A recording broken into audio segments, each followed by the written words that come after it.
सुधांशु पंडा जी, सुनील पंडा जी, चक्रानंद शाह जी और सभी आप सबकी इतनी बड़ी उपस्थिति, मुझे आपके बीच आने का अवसर मिला।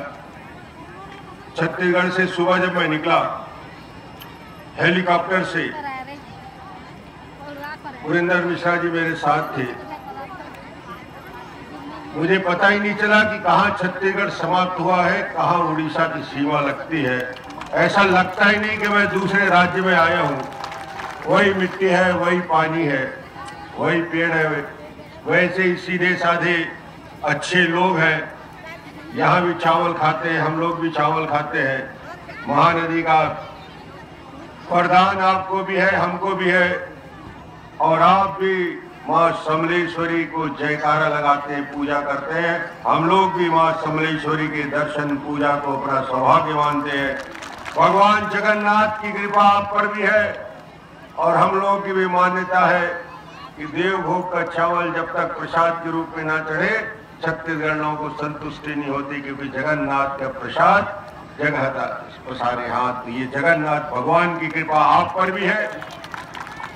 एक जैसे महानदी, मुझे आने का अवसर मिला और आया भी मैं इसलिए हूं कि कुछ भ्रम फैलाया गया। पूरा उड़ीसा में इस बात की चर्चा होने लगी, महानदी का पानी। मैं दो शब्दों में कहना चाहता हूं, महानदी पे कोई विवाद नाम की चीज है ही नहीं है। कोई महानदी जल का, महानदी ऐसी पवित्र नदी है जिसमें कभी जीवन में विवाद नहीं हो सकता। न छत्तीसगढ़ न उड़ीसा के लोगों के बीच में पवित्र नदी है।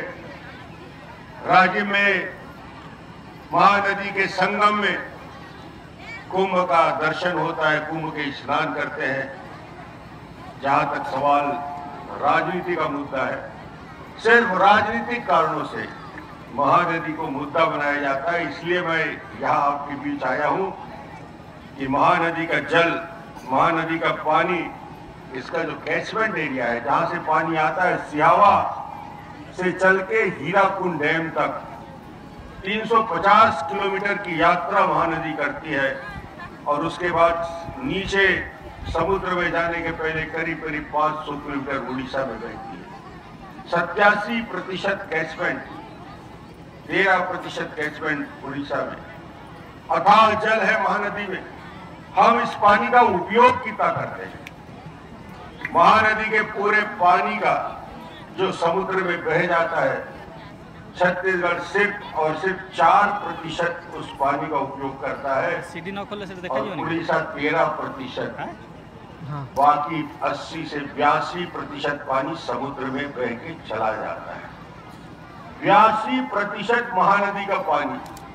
हीराकुंड में जितना पानी रुकता है महानदी का, जितना पानी महानदी में बह के आता है, उससे हीराकुंड डैम एक बार नहीं, दो बार नहीं, तीन बार नहीं, 4 बार पूरा भरने की क्षमता है।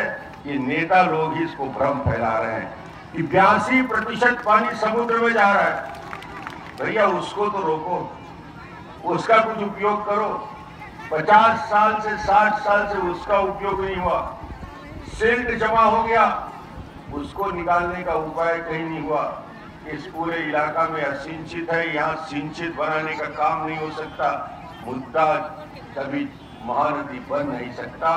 महानदी तो पवित्र नदी है जो उड़ीसा के और छत्तीसगढ़ के लोगों को दिल को जोड़ती है। इसे कभी विवाद नहीं होना चाहिए, ये डॉक्टर रमन की मान्यता है। और डॉक्टर रमन इस बात को मानता है, जिस दिन 2 मुख्यमंत्री बैठ जाएंगे, सेंट्रल वाटर कमीशन के लोग बैठ जाएंगे, 2 मिनट में उसका रास्ता निकल जाएगा। पानी को रोकने का उपाय होगा, ज्यादा से ज्यादा उड़ीसा का सिंचाई होगी। मैं अभी पड़ोसी जिले से आ रहा था जहां 3% सिंचाई है।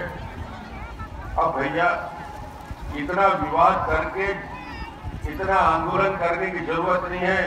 3% सिंचाई को 40% तक ले जाओ, तो इस जिले के लोगों का, बलांगीर के लोगों का, इस पूरे क्षेत्र के लोगों का उद्धार हो जाएगा। और इस क्षेत्र में खास तौर से झारसुगुड़ा, बलांगीर, इस पूरे क्षेत्र का मैं देख रहा था, सिंचाई नहीं, पानी नहीं, बिजली की हालत यह है कि बिजली में कटौती होती है। गांव-गांव में आज भी 15,000 गांव सड़क से नहीं जुड़े हैं। 40 इस क्षेत्र के और दूर दूर के गांव में आज तक रोशनी नहीं है। बिजली है तो बिजली की कटौती होती है। यदि मुद्दा बनाना है तो पलायन को मुद्दा बनाना चाहिए, मुद्दा बनाना है तो भुखमरी को मुद्दा बनाना चाहिए, मुद्दा बनाना है तो लोगों को रोजगार के लिए अवसर नहीं मिला, इसका मुद्दा उड़ीसा में बनना चाहिए। बेरोजगारी को मुद्दा यहाँ पे बनना चाहिए। गरीबों के लिए रोजगार के अवसर नहीं मिलते, उद्योग नहीं लगता, इसको मुद्दा उड़ीसा में बनाना चाहिए। महानदी का जल का विवाद कभी मुद्दा नहीं हो सकता। ये तो हमारे लिए और आपके लिए पवित्र नदी है, ये हम सबको जोड़ती है, कभी अलग नहीं करेगी। मैं आपको ये कहने आया हूँ। ये छत्तीसगढ़ की ओर से हमसे बड़े हैं, बीजू पट्टायक की बड़े भाई हैं, जिस दिन बोलेंगे बैठ के समस्या का समाधान 2 मिनट में निकल जाएगा। सेंट्रल वाटर कमीशन को कोई विषय ही नहीं। जब जब चुनाव आता है 50-60 साल से कोई मुद्दा नहीं, आज अचानक ये मुद्दा बन गया। चुनाव आता है तो मुद्दा से भ्रम फैलाने के लिए कि आप रोजगार की मांग मत करें, आप सिंचाई की मांग ना करें, आप बिजली की मांग ना करें,